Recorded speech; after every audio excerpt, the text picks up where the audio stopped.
नमस्कार मित्रों, मैं ज्योतिष एवं वास्तु आचार्य विवेक शर्मा मेरे YouTube चैनल पर आप सभी का स्वागत करता हूं।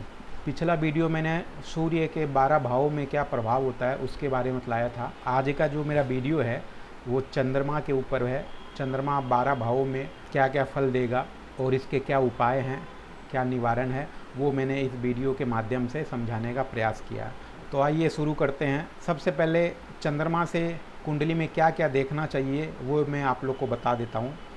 चंद्रमा माता का कारक होता है, चतुर्थ भाव का कारक भी होता है, इसलिए चंद्रमा से माता, बाई आँख, भावना, अपने जितने भी मन की भावना है, इमोशंस है, और मन का कारक, और कहीं न कहीं चतुर्थ भाव का कारक भी है, क्योंकि चतुर्थ भाव में चंद्रमा की राशि आती है। तो कहीं न कहीं अगर जीवन में सुख सुविधा या प्रॉपर्टी देखना तो चंद्रमा को भी देखना जरूरी होता है। तो अब देखिए, चंद्रमा पहले भाव में होने से क्या फल होगा। चंद्रमा पहले भाव में होने से व्यक्ति हंसमुख होगा, देखने में बहुत सुंदर होगा, क्योंकि पहला भाव लग्न हमारा चेहरा, हमारा व्यक्तित्व, हमारा चरित्र होता है। दिल का साफ होगा ऐसा व्यक्ति, किसी का बुरा नहीं चाहेगा। अगर लग्न में ही मंगल और चंद्रमा दोनों एक साथ बैठ जाए तो नहाते समय व्यक्ति पानी बहुत ज़्यादा बर्बाद करेगा। आँखों से संबंधित कुछ परेशानियाँ भी हो सकती है। अब दूसरे भाव में चंद्रमा बैठ जाए तो व्यक्ति हंसमुख होगा, मीठा बोलने वाला, कलाकार, गाने का शौक या डांस का शौकीन होगा, क्योंकि काल पुरुष की कुंडली में दूसरे भाव में वृषभ राशि आएगी, जहाँ चंद्रमा उच्च का हो जाता है। वाणी से वो अपना कैरियर कुछ बनाएगा, जैसे वो सिंगिंग का उसको शौक़ होगा, या वो गाना गाएगा, या एक्टिंग का उसे शौक़ होगा, उसमें वो अपना कैरियर भी बना सकता है। खाने पीने का शौकीन होगा, साफ़ सुथरे कपड़े पहनने का शौक़ होगा। दूसरा भाव धन और कुटुंब का भी होता है, तो धनी होगा, ज़मीन जायदाद भी अच्छी होगी। और दूसरे भाव में चंद्रमा होने से व्यक्ति जल्दी जल्दी बोलने की उसको हैबिट रहेगी। अब चंद्रमा तीसरे भाव में होगा तो मानसिक स्थिति उसकी अच्छी रहती है। जातक को छोटे भाई बहनों का सुख मिलेगा। तीसरा भाव छोटे भाई बहनों का भी है। चंद्रमा खुद चलायमान है तो जातक ऐसे काम करेगा जिसमें उसे पूरे दिन घूमना पड़ता है, जैसे कोरियर, डिलीवरी बॉय।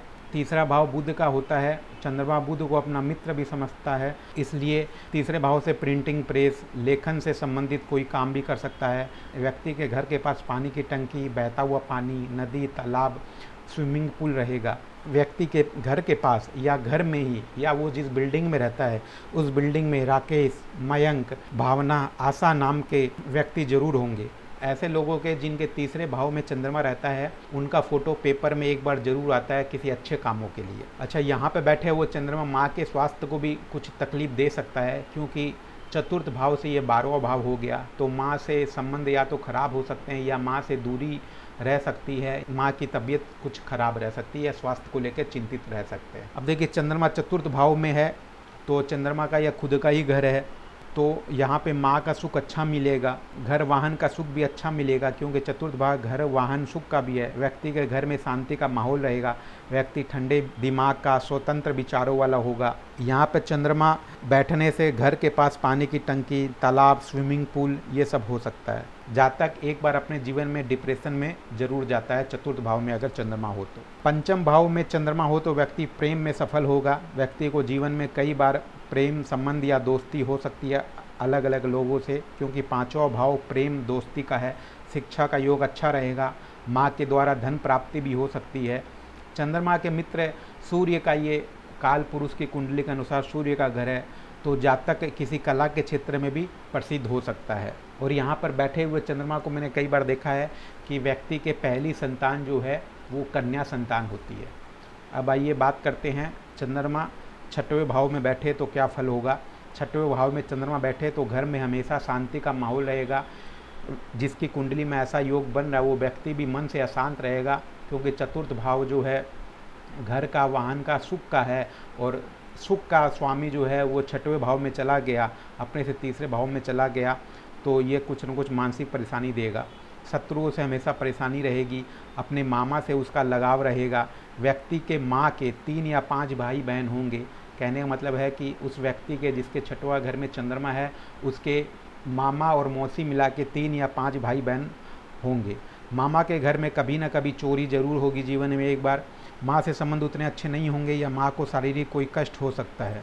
अब आइए बात करते हैं, सप्तम भाव में अगर चंद्रमा हो तो उसका क्या फल होगा। अगर किसी पुरुष व्यक्ति के सप्तम भाव में चंद्रमा हो तो उसकी पत्नी बहुत सुंदर होगी, और अगर किसी स्त्री की कुंडली हो और उसके सप्तम भाव में चंद्रमा बैठे तो उसका पति बहुत सुंदर होगा।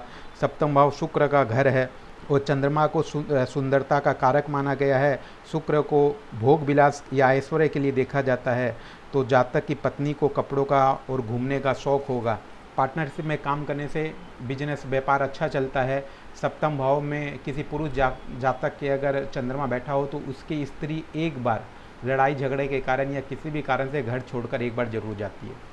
अब आइए बात करते हैं कि अष्टम भाव में चंद्रमा हो तो उसका क्या फल है। ऐसे जातक को पानी से दूर रहना चाहिए। माता से संबंध उतने अच्छे नहीं रहेंगे। यहाँ चंद्रमा नीच राशि में भी हो गया है तो जातक मानसिक परेशानियों से घिरा रहता है। उसके जीवन में उतार चढ़ाव लगे ही रहते हैं। घरेलू सुख में कमी रहती है। अपने जन्म स्थान से दूर जाकर उसका भाग्य उदय होता है या उसे दूर जाकर रहना पड़ता है। पूर्वजों की जमीन जायदाद में भी व्यक्ति के साथ धोखा होगा। जातक खोजी प्रवृत्ति का होगा, मतलब हर बात की गहराई तक जानने वाला ऐसा व्यक्ति होगा। अब बात करते हैं चंद्रमा नवम भाव में हो तो उसका क्या फल है। तो ऐसे व्यक्तियों को भगवान शंकर की जो है विशेष कृपा होती है। ऐसे व्यक्तियों पर मुसीबत के समय भगवान की मदद मिलती रहती है। नवम भाव लंबी यात्राओं का भी है तो जातक किसी ऐसे व्यापार या किसी ऐसे फील्ड में नौकरी करेगा जिसमें उसको टूर ज़्यादा करना पड़ेगा, यात्राएं ज़्यादा करनी पड़ेगी। नाइन्थ भाव वाले जातक टूर एंड ट्रेवल्स के काम में भी सफलता उनको अच्छी मिलती है। 24 साल के बाद में उनका भाग्य उदय होता है। अब चंद्रमा अगर किसी का दसम भाव में हो तो जातक चश्मे की दुकान में काम कर सकता है या उसके खुद की चश्मे की दुकान हो सकती है। फाइनेंस से रिलेटेड काम कर सकता है। पानी से संबंधित काम, सफ़ेद चीज़ों का काम भी ऐसा व्यक्ति करेगा।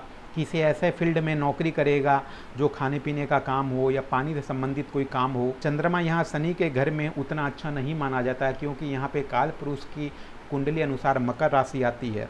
ऐसा जातक का व्यापार या नौकरी में हमेशा उतार चढ़ाव कुछ न कुछ लगा ही रहता है। अब अगर चंद्रमा 11वें भाव में हो तो जातक के बड़ी बहन जरूर होगी। 11वें भाव में जिसके चंद्रमा हो ऐसे व्यक्ति के दोस्त लड़कियां ज़्यादा होगी या फीमेल फ्रेंड ज़्यादा होंगे। जातक के शिक्षा में कुछ न कुछ रुकावट जरूर आएगी, लेकिन 28 साल के बाद में कहीं न कहीं चंद्रमा अच्छा फल देने लग जाएगा और 28 साल के बाद में भाग्य उदय अच्छा होगा ऐसे व्यक्तियों का। और 11वें भाव में अगर चंद्रमा बैठा हो तो उसको अपने दोस्तों से मदद मिलेगी, अपने फॉलोअर्स के द्वारा उसको कहीं ना कहीं मदद मिलेगी। अब अगर 12वें भाव में चंद्रमा हो तो जातक मानसिक परेशानी में रहेगा, अकेले रहना उसको पसंद होगा। मन में बार बार तरह तरह के विचार आएंगे, वो अपने विचारों को बार बार चेंज करेगा, अपनी बोली हुई बात पे कायम नहीं रहेगा, अपने आप से बात करने वाला होगा। रात में नींद कम आएगी।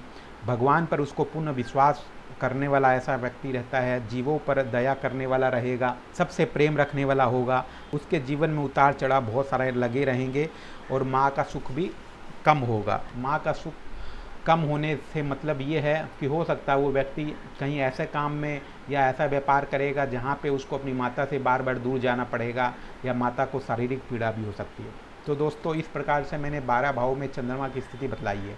अगर आपको भी चंद्रमा के द्वारा कष्ट हो रहा है या शारीरिक या मानसिक परेशानियां हो रही है तो आपको क्या उपाय करनी चाहिए। तो सबसे पहले चंद्रमा को खुश करने के लिए आपको शंकर भगवान की पूजा नित्य ही करनी चाहिए, क्योंकि चंद्रमा भगवान शंकर के जटा में विराजमान रहता है। चांदी का कड़ा हाथ में एक जरूर पहनना चाहिए, दाहिने हाथ में।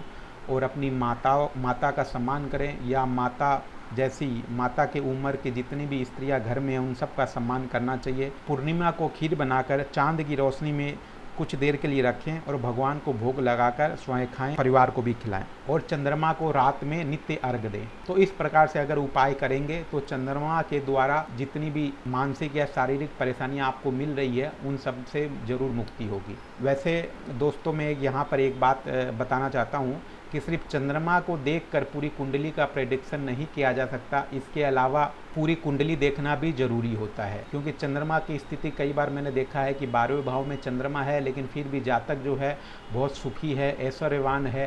तो कहीं ना कहीं फिर ये है कि चंद्रमा के ऊपर में शुभ ग्रहों की दृष्टि होगी या चंद्रमा किस भाव का स्वामी है वो भी देखना पड़ेगा। लेकिन ये बेसिक बातें जो है मैंने आप लोग को बतलाई है। तो मेरा वीडियो आप लोग को कैसा लगा, मेरे वीडियो को लाइक करिए और मेरे चैनल को सब्सक्राइब करिए। नमस्कार।